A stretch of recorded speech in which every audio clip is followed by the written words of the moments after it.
মহা সমারোহে পালিত হচ্ছে শবে মিরাজ। আজ 27শে জানুয়ারি সোমবার দিবাগত রাত অর্থাৎ ইসলামিক ক্যালেন্ডার অনুযায়ী 27শে রজব পবিত্র শবে মিরাজ পাকের রাতে মারগ্রাম খানকাহে কাদেরিয়ার অবস্থিত মসজিদুল গৌসিয়া আজম পাকে পবিত্র শবে মিরাজ মহা সমারোহে পালিত হচ্ছে। গত বছর আজকের দিনে অর্থাৎ শবে মিরাজের রাতেই বড় পীর সাহেব গৌসুল আজম দাস্তগীর হজরত আব্দুল কাদের জিলানী আলাইহি সাল্লামের নামে পাকের সঙ্গে সম্পৃক্ত এই মসজিদের উদ্বোধন করেছিলেন তার এই 23তম বংশধর এবং একই সঙ্গে ইসলাম ধর্মের প্রবর্তক হজরত মোহাম্মদ সাল্লাল্লাহু আলাইহি সাল্লামের 36তম বংশধর সিলসিলার কাদেরিয়ার বর্তমান সাজ্জাদানশীল হুজুর পাক হজরত সৈয়দ শাহ ইয়াসুফ আলী আল কাদেরি আল বাগদাদি তারই পরিচালনায় ও উপস্থিতিতে আজ এখানে বিশেষ দিনটি পালিত হচ্ছে। প্রসঙ্গত 2015 সালে 4ই আগস্ট এই মসজিদের ভিত্তিপ্রস্তর স্থাপন করেছিলেন এই সিলসিলার তৎকালীন সাজ্জাদানশীল বড় হুজুর পাক হজরত সৈয়দ শাহ রশিদ আলী আল কাদেরি আলাইহি সাল্লাম। এই মসজিদের গম্বুজটি ইরাকের বাগদাদে অবস্থিত হজরত আব্দুল কাদের জিলানীর মাজার শরীফ সংলগ্ন মসজিদ পাকের গম্বুজ আদলে নির্মিত। বড় হুজুর পাক এর আমলে 2001 সালে 3রা নভেম্বর এই মারগ্রাম খানকাহে কাদেরিয়ার শুভ উদ্বোধন হয়েছিল।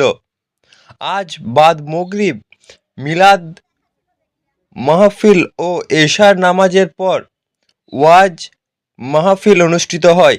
বিভিন্ন খ্যাতনামা আলেম মেরাজ শরীফের প্রকৃত ঘটনা ও রসুল পাক ও তার আহলে বায়েত পাকের মর্যাদা তুলে ধরেন। তাদের বক্তব্যে যে মূল কথাটি উঠে আসে তা হলো কুরআন ও হাদিস অনুযায়ী আহলে বায়েত পাক সহ যত কুতুব অলিয়া দরবেশদের দ্বারে প্রচারিত সুফিবাদ ইসলামের সহজ সরল পথ এবং প্রকৃত শান্তি ও কল্যাণের পথ। বীরভূম জেলার বিভিন্ন প্রান্ত ছাড়া পার্শ্ববর্তী মুর্শিদাবাদ, বর্ধমান ও অন্যান্য জেলা থেকে জাতি ধর্ম নির্বিশেষে অগণিত ভক্ত এই অনুষ্ঠানে যোগদান করেন। সাজ্জাদানশীল হুজুর পাকের জিয়ারতের জন্য খানকাহ শরীফের সামনে লম্বা লাইন দেখা যায়।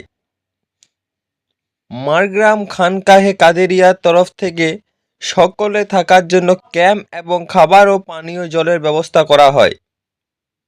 কাজী আমিরুল ইসলামের রিপোর্ট, সিউড়ি টাইমস, বীরভূম।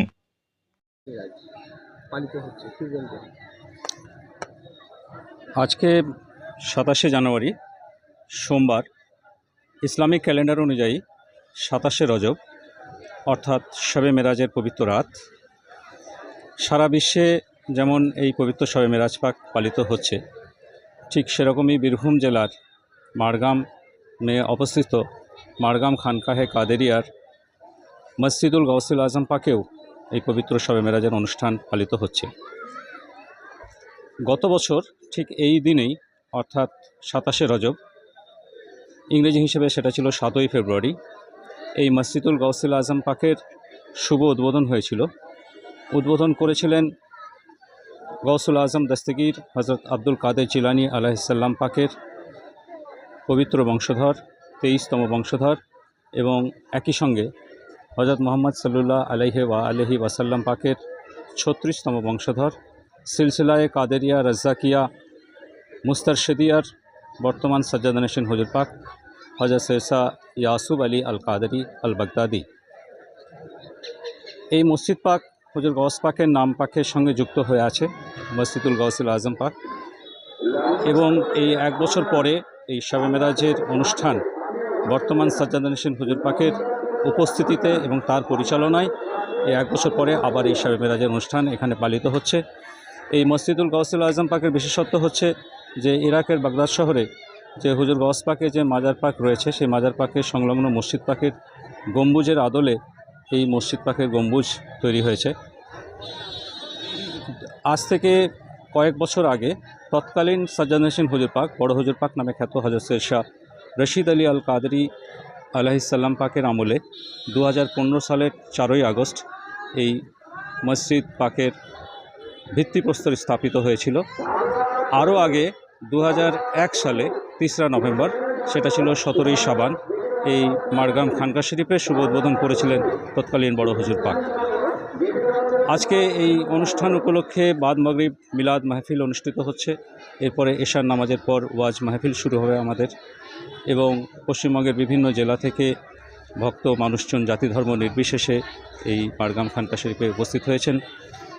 এবং বর্তমান সাজ্জাদ হুজুর পাকের জিয়ারতের জন্য আমরা দেখছি এই খানকা শরীফের সামনে মানুষজন জমায়েত করেছেন।